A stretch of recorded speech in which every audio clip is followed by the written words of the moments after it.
Hi folks, welcome back to the channel. This is part 2 of 3. 3 shorter videos looking at more affordable cars. Okay, so I've just done a video, I'll put a link up to it here, looking at a £5,000 car at random. This video we're going to be looking at a £10,000 car at random, and then we'll do another car at random at £15,000. And we're going to look at the standard dealer rate finance on a PCP, 4-year PCP. What happens if we can shave a few percentage points off the APR, and then we'll compare that with a personal loan, maybe over a slightly longer period, to get the same monthly payment, but just moved into Brands Hatch, I think. Totally distracted me now, that guy on his motorbike. What happens if we say do it over a longer term to keep the monthly payment the same?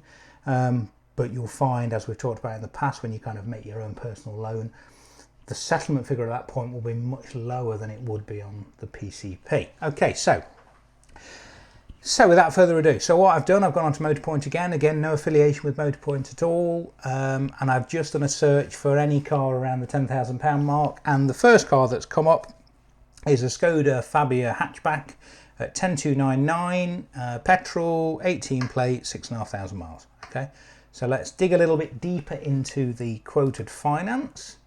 So again, they're quoting 49 months, so 48 equal payments, with month 49 being your optional purchase final value, guaranteed future value payment, whatever you want to call it. As I've said before, when you're comparing deals, make sure the terms are the same. Make sure that one isn't 47 equal payments and one isn't 48 equal payments. Make sure they're the same.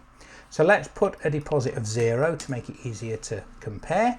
And they are saying £190.60 a month. But as usual, we're not really interested in that. What we're interested in is the overall amount, the total amount payable. Okay, so the total amount payable on this car, currently on this deal, is £13,278.80. Okay, on a car which is £10,299.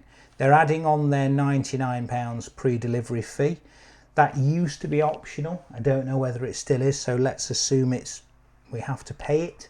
So we're borrowing 10,398. It's £190.60 a month with an optional final payment of 4,130. Let's stick that into the spreadsheet and see how the spreadsheet compares. So 10,398, no deposit, no dealer deposit. Guaranteed future value was 4120.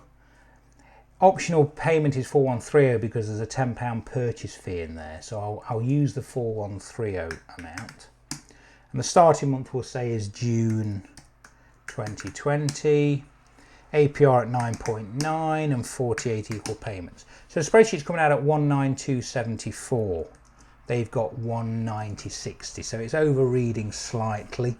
As I said, you do need to just double check that due to rounding. You know, we could get it down perhaps by putting 9.4,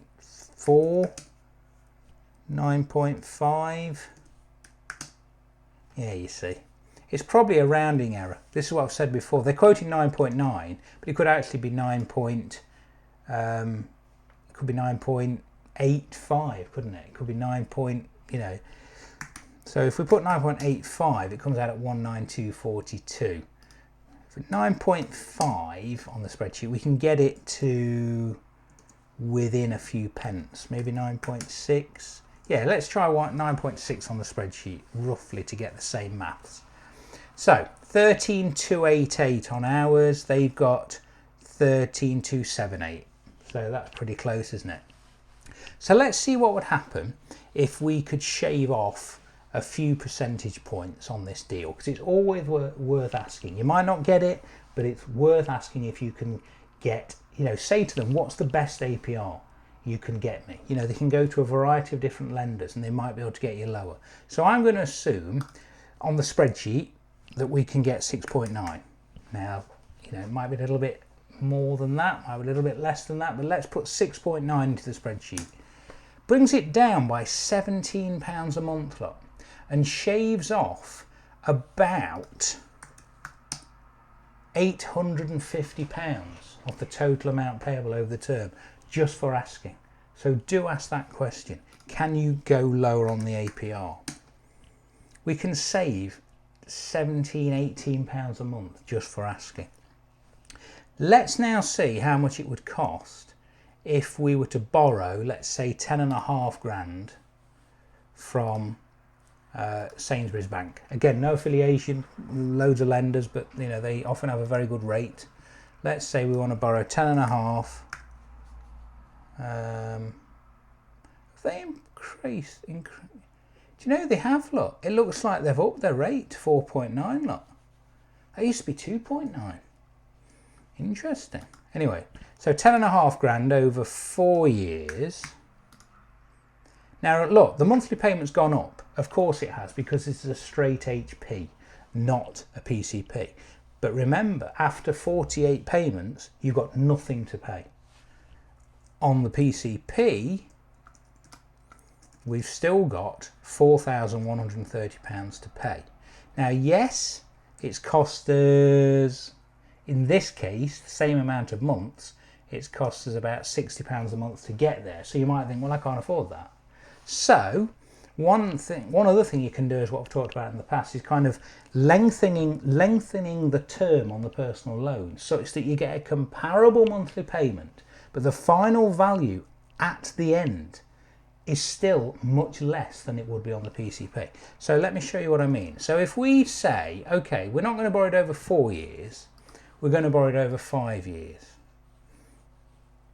So if I go to this, look, 10.5 over 60 months, brings it down, look, that's interesting, 197 a month, total amount payable 11.8, okay, as opposed to 173. So that's assuming we can get 6.9 though. If you can't, and you could get the best rate from Sainsbury's, and again, it's all going to be down to your own personal circumstances, but if you could get 4.9, if we put this back to the 9.9, 9.5, whatever we had before, total over the term lot, 2,860, so 13,258, as opposed to with the loan, 11,829. But this is the important bit. This is a 5-year loan. So what are we going to owe on this loan after 4 years, and how does it compare with the PCP? So if we look at the spreadsheet, let's put these figures in. So 10,500, no guaranteed future value, and a rate of 4.9, equal payments of 60, 197.67. They're saying 197.16. The spreadsheet's always much closer with straight HP than it is PCP. I know there's a slight issue with Excel's function when you do PCPs. But anyway, so for the same monthly payment, roughly, after 4 years on this loan, we're going to owe roughly 2,327, as opposed to 4,130. So, you know, it's certainly food for thought, in that if you do decide to go down the personal loan route, do it over a bit of a longer term.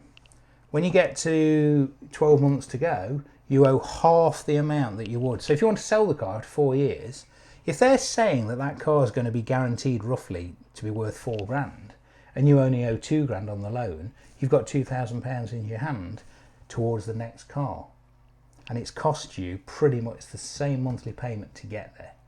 So that was quite a nice example. Okay, thanks for watching. Again, please comment and subscribe, and I'll see you next time for part 3, where we're going to look at a £15,000 car at random. Take care.